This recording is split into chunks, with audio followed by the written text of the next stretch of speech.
Визуалдык жана интерактивдүү панели бар электр унаасы. Франкфурттагы автосалондо Кытай Байтан үлгүсүндөгү унаасынын дал ушул өзгөчөлүктөрү менен айырмалангысы келди. Дүйнөлүк ири компаниялар электр жана гибрид унааларын көрсөтүп жаткан чакта Кытайдын Airways компаниясынын электр унаасы шоуга чейин 15 000 километр жолду басып келип, Гиннестер рекордун жаңылады.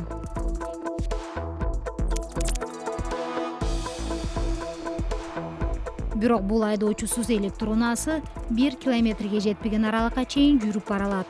Эстония менен Польша өзү жүргөн унаасын биринчи жолу коомдук жолдордо сынап көрдү. Долбоордун максаты музей же соода жайлары сыяктуу белгилүү жерлерге баруучу коомдук транспорттардын жетишпестигин азайтуу. Евро биримдиктин колдоосу менен сыноо 8 өлкөдө өтөт. Бир караганда куртка окшогон бул нерсе чынында акылдуу робот. Oskibot роботу жарыктан кубат алып, жарык менен башкарылат.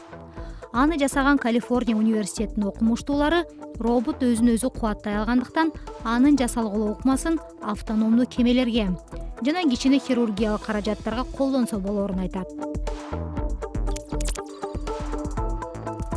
Түсү өзгөрүүчү кийимдерди жана бут кийимдерди көрдүңүз беле? Бул бут кийимдер кайра программаланчу сыя менен басылып чыккан. Ал жарыктын өзгөрүшү менен түсүн өзгөртөт.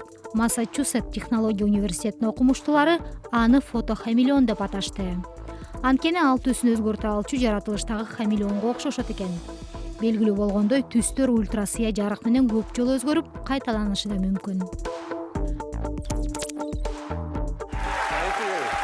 Apple компаниясы iPhone 11 уюлдук телефонун, Apple кол саатын, оюндардын деталдарын жана TV кызматтарын презентация кылды. Суроо талаптын төмөндөшүн токтотуу үчүн компания жаңы телефонго көбүрөөк камера жана тезирээк иштөөчү процессор кошкон. Мындан тышкары Apple TV Plus ноябрда 100 өлкөдө иштей баштайт. Ал Apple каражаттарында 1 жыл бою акысыз болот. Муну менен ал Netflix'ке олуттуу атаандаш болчудай.